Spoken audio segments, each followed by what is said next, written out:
On est de retour pour un nouveau direct, partie numéro 2 de la seconde partie de la journée. Alors, ça concerne les cryptos. Rebonjour vous tous, je refais donc l'appel, je ne sais pas si je peux, on est en direct. Bonjour vous tous. Bon, je vais vous parler de la seconde monnaie la plus importante en ce moment. Elle pourrait peut-être changer de place. On pourrait avoir de nouvelles monnaies De nouvelles monnaies déjà apparaissent, bien sûr. On est reparti. Merci de votre présence toujours pour ceux qui restent. Certains sont partis, mais c'est pas grave, c'est comme ça. Il s'agit bien pour moi justement de vous proposer en seconde partie, en mode podcast, un sujet qui concerne l'actualité. Arsène, tu nous dis, tu peux acheter des pizzas avec de la crypto.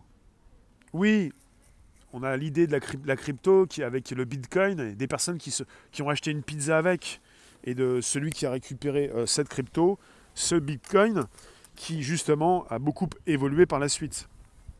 Enfin, désormais, peut être associé plus ou moins avec une carte de débit qui vous permet aussi également d'acheter une pizza. C'est vrai que j'ai lancé l'idée de la pizza tout à l'heure. Alors, pour ce qui concerne l'Ethereum, j'avais sous les yeux quelque chose, je vous en parle puisqu'on parle d'actu en ce moment. Parce que ça fait depuis quelques semaines que ça bouge fortement. Alors, pour l'ETH, j'y suis ou pas? Pour justement avoir ce sujet bien précis devant les yeux. Voilà, on est parti sur différentes mises à jour.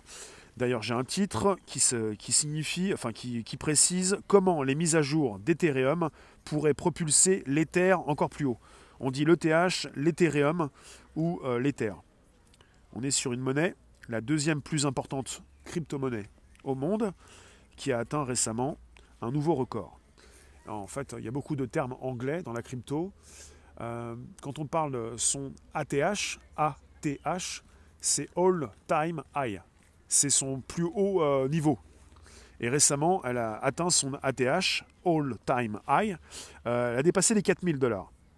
Là, elle se rapproche plutôt des 4005, bientôt 5000. Voilà. Elle affiche une performance supérieure au Bitcoin depuis le début de l'année, avec un bond de plus de 400%. Selon les analystes, l'intérêt croissant de grands acteurs, tels que la Banque européenne d'investissement pour le réseau blockchain Ethereum, sur lequel fonctionne l'Ether, a été un catalyseur essentiel. Les investisseurs ont été attirés par la possibilité de créer sur ce système des contrats financiers décentralisés et d'autres applications telles que les jetons non fongibles. Il faut également penser aux NFT, qui explosent actuellement également. Mais les changements à venir sur Ethereum, qui visent à rendre le réseau plus grand et plus durable, enthousiasment également les investisseurs, car ils pourraient faire grimper le prix de l'Ether encore plus haut. Et vous en avez qui précisent également que l'Ether va dépasser le Bitcoin, et l'Ether pourrait devenir prochainement la première monnaie mondiale au niveau crypto. Alors, on parle d'une mise à jour qui va se passer prochainement, qui aurait lieu justement pour la mi-juillet, et qui s'appelle, alors elle a un nom, elle s'appelle, je l'avais sous les yeux, London Hard Fork. On est sur une nouvelle mise à jour. Je viens vous lire, pour pas forcément lire tout le sujet, tout l'article, pour savoir si quelqu'un se pose des questions. Merci d'être présent sur un podcast. On est sur un mode crypto à partir de 18h chaque jour. Pourquoi le rerun il passe, parasite les replays. Il faut toujours mettre pause puis relancer le replay. Le rerun, c'est quand je ne suis pas en direct. Le TH demi, elle est à 3463. Arsène, mis à part Tesla, je ne sais pas qui peut prendre des bitcoins. L'ETH grimpe, mais l'ETC chute. Après un beau ATH. L'ETC, c'est l'Ethereum classique qui a été détaché de l'Ethereum parce qu'ils peuvent justement vous détacher d'une monnaie pour en créer une autre. Et pour répondre à ta question, Arsène, pour ce qui concerne le Bitcoin, l'ETH ou toutes les autres monnaies, en fait, ça dépend de ce que vous avez installé en termes de portefeuille, de wallet, et là où vous êtes, dans quel exchange, comme par exemple Binance ou d'autres, qui peuvent associer votre compte à une carte Visa, par exemple. C'est-à-dire que vous pouvez désormais, en mode crypto, payer votre baguette et acheter ce que vous voulez acheter. Parce que vous avez des gros exchanges comme Binance qui associent votre compte, si vous voulez avoir une carte à une carte physique ou une carte virtuelle. Parce que désormais, vous avez des comptes bancaires ou des portefeuilles reliés à des cartes avec un mode sans contact. Et ça peut vous permettre également de payer en mode sans contact avec votre téléphone. Ou plus tard avec des objets connectés. Donc on est dans ce monde-là, un monde où on n'est plus simplement avec un bitcoin, où on se demande ce que l'on peut faire avec, un monde qui ne concerne que la spéculation. Il n'y a pas que la spéculation. Il y a aussi également justement le côté financier. Et dans ce domaine financier, vous avez une grande partie de la finance décentralisée qui s'est posée sur l'Ethereum. Désormais, vous avez d'autres blockchains et d'autres cryptos, comme la crypto Solana, qui veulent résoudre les problèmes plus rapidement que l'Ethereum, mais au mois de juillet prochain, mi-juillet, l'Ethereum va faire une mise à jour très importante. Il pourra, justement, cette monnaie, cette blockchain pourra beaucoup mieux soutenir la finance décentralisée, que l'on appelle la DeFi, pour un grand D, un petit E, un grand F, un petit I, DeFi, en français. Et finalement, on est parti sur quelque chose d'assez important, puisque on est parti sur une nouvelle finance, une blockchain, plusieurs blockchains, la suppression de la confiance, la suppression des tiers de confiance, la suppression justement de votre conseiller financier, de toutes ces personnes qui pouvaient sécuriser vos transactions. On est parti dans ce monde-là.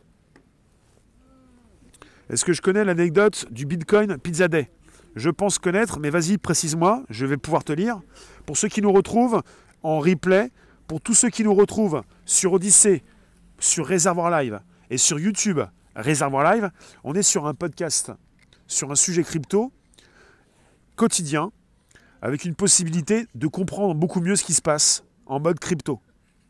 C'est-à-dire qu'on est sur un boom de la seconde plus importante des crypto-monnaies, qui est très intéressante au niveau de toute l'infrastructure qui s'est posée dessus, avec la finance décentralisée, et qu'on n'est pas simplement qu'avec le Bitcoin, qui justement va devenir de plus en plus une monnaie refuge. Le Bitcoin, une monnaie où on peut toujours spéculer, mais il faut avoir envie de spéculer sur ce Bitcoin. Et vous pouvez justement vous interroger sur les possibilités qui sont offertes avec la crypto, mais je ne suis pas votre conseiller financier, et vous pouvez spéculer si vous le souhaitez, avec des risques. Et les risques peuvent être limités quand on comprend de mieux en mieux le monde des crypto-monnaies. Alors, pour ce qui concerne le problème de l'Ethereum, vous avez les développeurs de l'ETH qui ont convenu d'un changement majeur, connu sous le nom de EIP-1559, dans le jargon cryptographique, et qui doit avoir lieu lors d'un événement appelé London Hard Fork. Dans le cadre du nouveau système, les frais de gaz seront remplacés par des frais de base obligatoires et déterminés automatiquement, qui fluctueront en fonction de la congestion du réseau. Les utilisateurs auront la possibilité de payer des pourboires aux mineurs s'ils ont besoin que les transactions soient effectuées rapidement. Alors, les mineurs sont ces personnes qui, justement, créent la crypto et la sécurisent avec une blockchain. On n'est pas avec la totalité des jetons disponibles en ce moment sur les différentes cryptos qui ont été créées, même pas sur le Bitcoin, où il y en aura 21 millions. Pour l'ETH, je n'ai pas la précision pour l'instant, mais finalement, je vous fais des lives réguliers pour vous préciser, jour après jour, l'actualité assez prenante du domaine des crypto-monnaies. Alors, je vous lis également, je descends un petit peu plus. Alain, merci. Arsène, le 22 mai 2010, une personne achète pour 10 000 BTC, pour 2 pizzas. Domi, tu me poses la question, tu penses que le BAT peut connaître la réussite de l'ETH? Finalement, non. Le BAT, même si le BAT va connaître encore un plus gros succès, le BAT, c'est la monnaie du navigateur Brave. C'est une monnaie que vous pouvez gagner quand vous utilisez ce navigateur et ça vous permet d'entrer dans la crypto. Mais l'ETH, c'est très différent. C'est la première monnaie utilisée dans le domaine du monde de la finance décentralisée. Et je pense que ceux qui viennent après l'ETH, comme la monnaie Solana, vont pouvoir peut-être connaître un tel succès. Mais il n'y a pas que Solana, il y en a d'autres. Mais pour la monnaie BAT, c'est différent. Là, je vous parle d'une monnaie, l'ETH, qui connaît un gros succès actuellement, puisque de plus en plus d'institutions, de plus en plus d'entreprises dans le monde bancaire mettent leurs billes dans l'ETH. Où justement, vous avez également une grande partie des NFT, des jetons non fongibles, de cette rareté numérique qui s'installe, s'installe sur l'ETH. Il y a en fait, en ce moment, sur l'ETH, quand même, beaucoup de difficultés pour acheter des NFT ou pour en mettre en place parce qu'il y a beaucoup de frais. Mais ces difficultés vont s'estomper au mois de juillet prochain et dans le cadre de cette mise à jour prévue par les développeurs de l'ETH, beaucoup de personnes, beaucoup d'institutions mettent leurs billes parce que comprennent que l'ETH va de plus en plus monter. Et vous en avez qui font des prédictions pour prédire que d'ici la fin de l'année, l'ETH pourrait se positionner aux alentours de 20 000 $. Ce qui fait qu'il est aux alentours de 4 000 actuellement. Il pourrait être multiplié par 5 d'ici 6 mois. Donc il est évident que vous avez des investisseurs, des personnes qui travaillent dans des institutions bancaires, qui voient ça d'un très bon œil pour multiplier leur mise par 5. Alors quand il s'agit de mettre 10 €, ça va faire fois 5, 50 €. Mais quand il est question de millions d'euros, vous comprenez l'importance. Comment acheter de la crypto? Pour acheter de la crypto, il faut se retrouver sur des endroits comme Coinbase. On parle d'exchange, comme des endroits où vous retrouvez justement le cours des monnaies, où vous avez la possibilité d'avoir un portefeuille, et vous devez y joindre évidemment votre compte bancaire pour acheter des cryptos. Arsène, tu nous dis 10 000 bitcoins pour 2 pizzas. À l'époque, ça valait rien. Maintenant, ça fait 2 pizzas pour 600 millions. C'est ça, ouais. Absolument. Je pense que ceux qui ont pu garder leur bitcoin à l'époque sont devenus millionnaires. Victor, tu nous dis, sur des lives, tu peux acheter de la crypto sur le bouton BTT à côté du citron. Voilà. Oui, vous avez des institutions financières et des banques qui refusent tout ce trafic, tout ce traitement et tous ces achats que vous pouvez faire. Et il y a des banques qui refusent beaucoup plus que d'autres. Et d'autres, il y a des banques aussi qui acceptent. Ça dépend où vous êtes.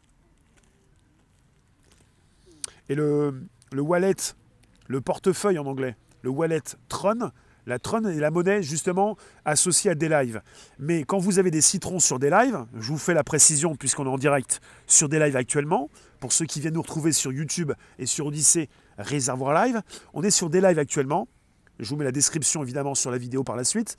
Et vous avez la possibilité d'avoir justement un compte sur des lives. Vous avez des citrons, vous pouvez les envoyer sur un compte bancaire normal, vous pouvez les envoyer sur un portefeuille Tron. Et le portefeuille Tron associé s'appelle Tron Link sur Android et sur iOS. Un wallet, c'est un portefeuille. Ouais. En tout cas, le sujet concerne en ce moment la seconde monnaie la plus importante au monde, après Bitcoin. Et je vous ai déjà dit en préambule que le Bitcoin ne m'intéressait pas. Enfin, il m'intéresse parce que le Bitcoin veut dire beaucoup de choses. C'est la première monnaie. Mais s'il s'agit pour vous, même pour moi, mais j'y pense pas, mais de spéculer pour acheter du Bitcoin, vous n'allez pas pouvoir en acheter un, il va coûter quand même assez cher, mais si c'est pour faire x2, x3, x5, x10, ou même plus, ça va être compliqué. Le Bitcoin, en fait, finalement, pour les analystes financiers, pour ceux qui s'y connaissent en crypto, actuellement, il faut faire une différence entre la première monnaie et la seconde monnaie. Le Bitcoin, il continue de gagner au niveau de sa valeur en dollars ou en euros.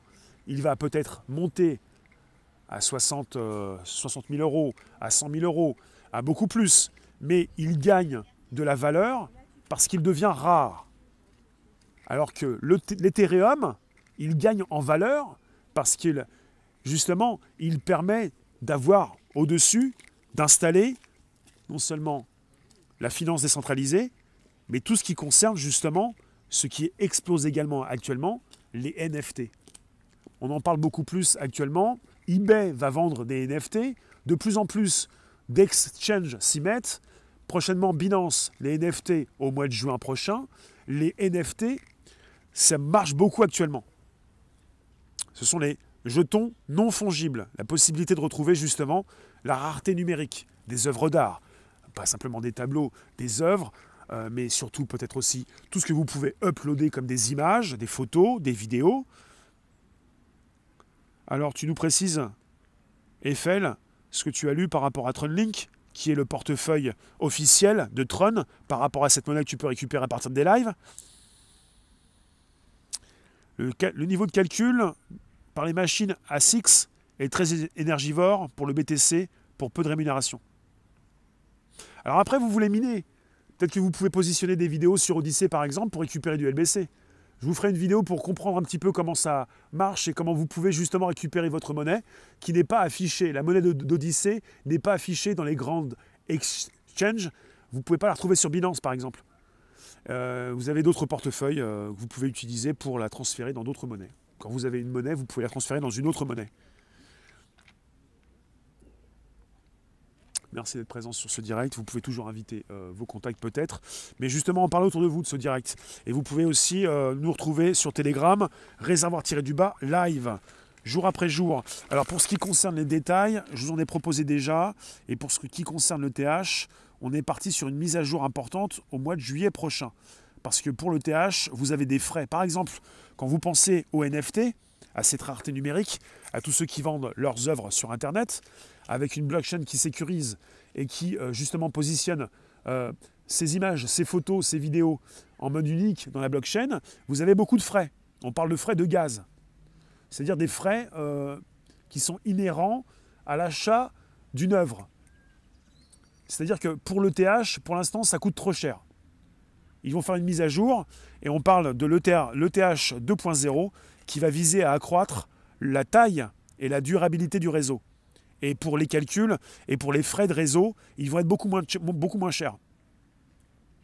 Alors qu'est-ce que je peux vous dire de plus? Là, on est parti avec un changement complet dans la mécanique sous-jacente du réseau qui devrait être achevé d'ici la fin de 2021. Donc vous avez des personnes qui comprennent très bien que la valeur de l'ETH est sous-évaluée actuellement. Et c'est pas pour rien que l'ETH est en plein boom et qu'il vient de gagner très rapidement beaucoup d'euros, beaucoup de dollars. Il était à 3000, ou même pas 3000, même. L'année dernière, en fait, l'ETH, il était à 200 dollars. Actuellement, il a pris x20. Là, il est à 4000 à peu près, et il pourrait prendre du x5 d'ici la fin de l'année.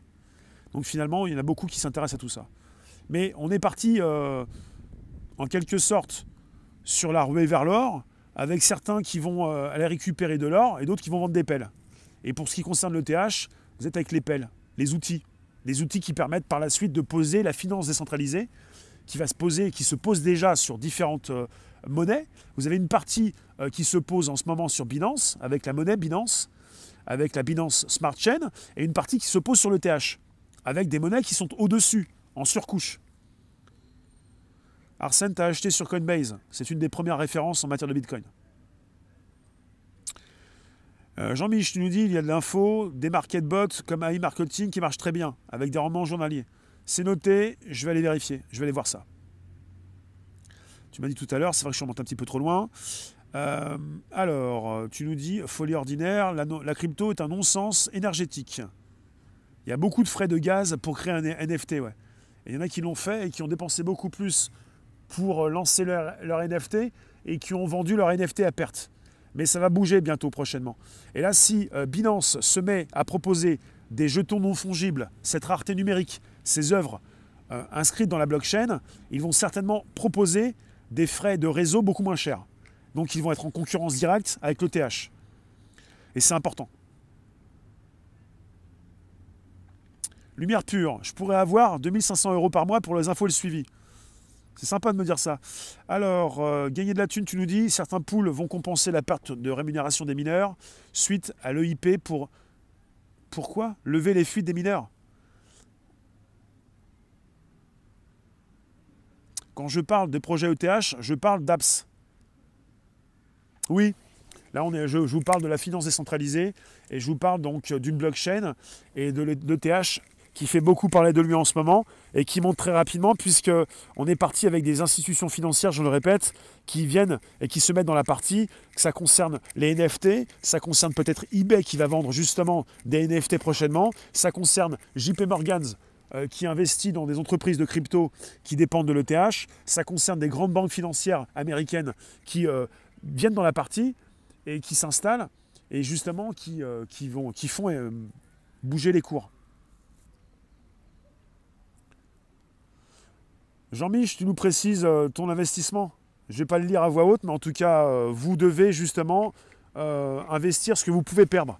Et moi, je vous précise que je ne peux pas forcément lire ce que tu me dis là, mais que vous devez vous-même comprendre que vous devez prendre vos risques, à vos risques et périls. Vous pouvez investir, mais vous investissez ce que vous pouvez perdre.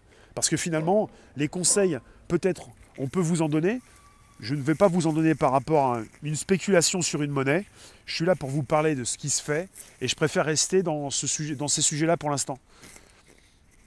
Et je ne vais pas vous dire, ah là, il y a un truc qui est bien, ah là, tu peux te faire du 2x2, x3, x4. Vous savez, en ce moment, je ne vais pas vous en parler, mais je passe vite dessus. Je lis Odyssée, ouais, je vais venir sur Odyssée, j'arrive. Mais il y a pas mal de shitcoins. J'en parlais hier par rapport aux différentes cryptos. Et je suis également là en ce moment sur Odyssée. Je vais vérifier si ça fonctionne, puisque je vous le dis à vous qui venez sur Odyssée en replay, parce que je positionne ça en replay sur Odyssée par la suite, et je positionne ça sur ma chaîne YouTube Réservoir Live. On est en direct sur Odyssée actuellement, et je viens vous voir parce nous sommes en direct. Voilà, je suis venu vous voir. Pourquoi j'ai moins entendu de mauvais feedback sur Coinbase? Coinbase vient d'entrer en bourse. Si tu as de mauvais retours sur Coinbase, c'est que vous avez des personnes qui ont eu des problèmes avec cette application, cette plateforme. Mais ça ne veut pas dire que quelque part Coinbase n'est pas sérieux. Coinbase, c'est donc un grand exchange, un endroit où tu peux avoir des portefeuilles, une sorte de bourse américaine. Coinbase est américain. Et vous avez la possibilité justement de trouver du sérieux. Voilà. Après, vous avez pas mal de plateformes, pas mal de portefeuilles qui peuvent s'inscrire un petit peu partout. Jean-Mich, tu es depuis 2 ans dans la crypto. Tu es depuis 2 ans et tu as joué en bourse pendant 5 ans de manière suivie. D'accord. Pas de souci. Mais je te prends au sérieux, mais j'ai pas envie de citer à voix haute pour un enregistrement un conseil financier pour ceux qui pourraient nous suivre. On verra par la suite si on parle de tout ça. J'ai pas vu ça, non, gagner de la thune. S'il existe des projets ETH sur le pass. COVID, comme tu as pu le voir sur le token Cadena de JP Morgan. Retourne, tu nous dis, je veux investir dans le chanvre à venir de notre planète. Alors je peux investir en crypto. Voir s'il y a un projet par rapport à ça. D'accord, et sur Coinbase, descriptif de chaque crypto, c'est cool. Il y a aussi ça sur Binance et sur crypto.com. Après, il y en a d'autres aussi également, on en reparlera. Je vous remercie d'être toujours aussi présent sur ce direct, qui va encore durer 8 minutes. Je vous parle de l'ETH, et on est sur la seconde crypto la plus importante.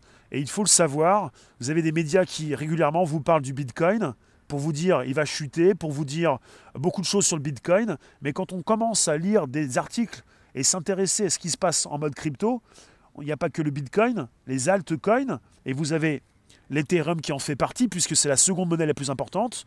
En numéro 3, vous avez Binance. En numéro 4, vous avez le Doge. Mais bon, le Doge, pour ceux qui m'ont déjà entendu parler du Doge, c'est justement à la base un shitcoin. Mais maintenant, ça a été véritablement bien adopté. Il y en a beaucoup qui veulent l'installer, même Elon Musk qui en parle régulièrement pour monter les cours.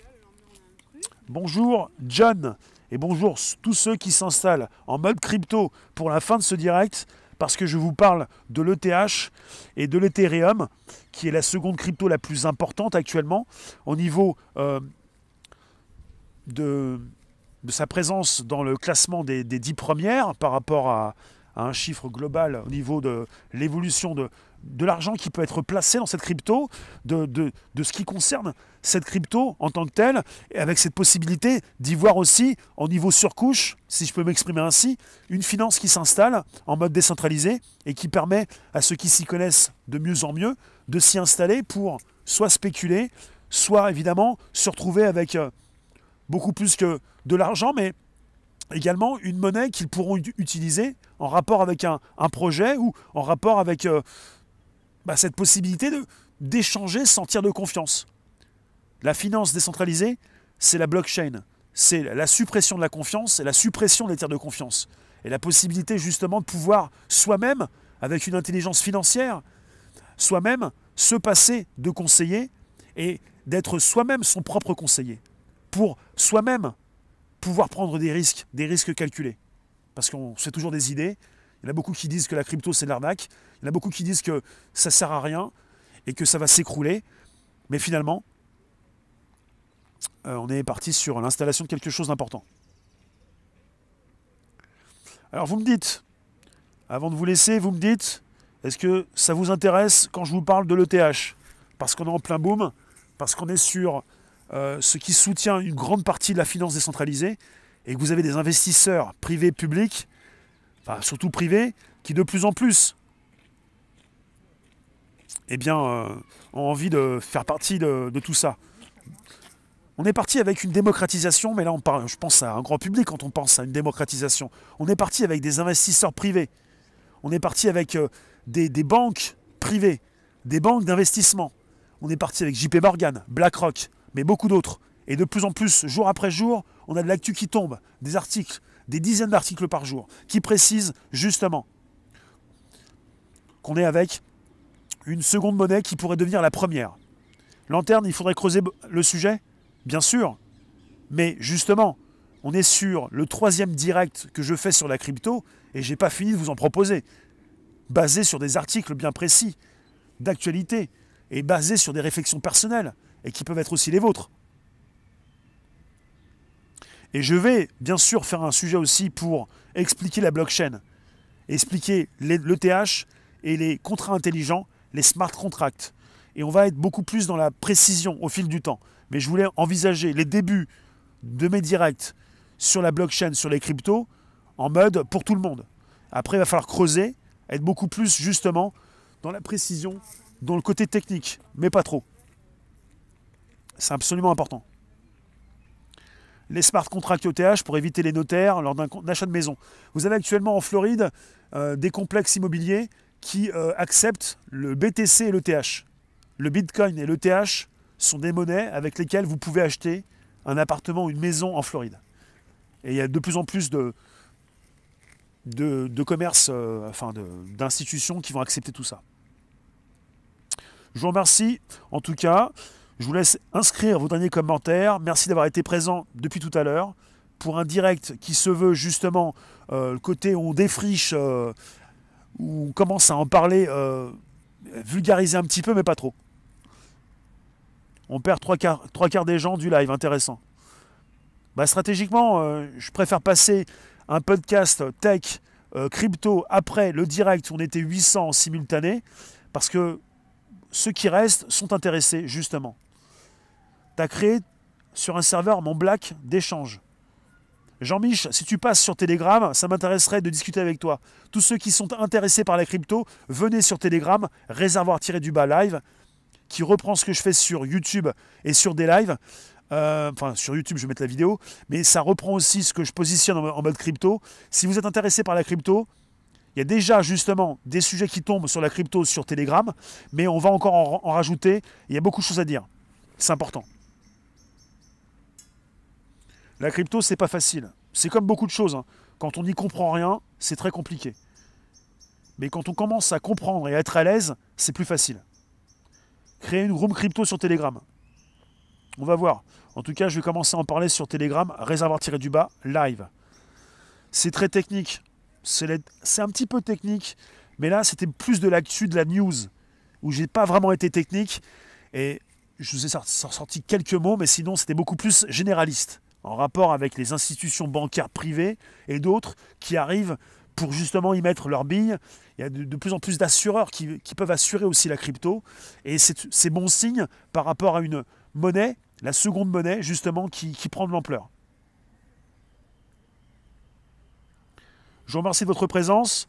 On se retrouve pour un Toons tout à l'heure, pour demain pour un podcast, pour un taco à 16h, et pour nouvelles aventures. Demain, c'est un petit peu déprogrammé puisque c'est le jeudi taco 16h. Et pour la crypto, on va se retrouver comme un day live en privé, nous tous, vendredi 17h et 18h. Merci à tous ceux qui sont là. Merci Fildar, Jean-Paul, Timothy, Alligator. Si vous ne comprenez pas, vous allez voir, ça va être beaucoup plus simple la prochaine fois. En tout cas, de plus en plus, jour après jour, pour commencer à placer les grands éléments, et puis les précisions vont venir. Merci vous tous, merci Arsène, John, Gilles, Mike, merci pour les soutiens, merci Maria, merci Anis, Alan, merci Katimini, merci vous tous. On se retrouve donc pour un toon ce soir, demain pour un podcast à 13h30 et pour un 16h taco. Merci vous tous. Et vous avez ce direct qui va se positionner comme les autres directs que je réalise sur des lives Réservoir Live. On y est. Vous me retrouvez sur Odyssée Réservoir Live pour ce direct également crypto. Et sur YouTube Réservoir Live. Merci à tous ceux qui s'abonnent également sur mon YouTube. Merci vous tous. À tout à l'heure. Et Telegram Réservoir-du-bas Live.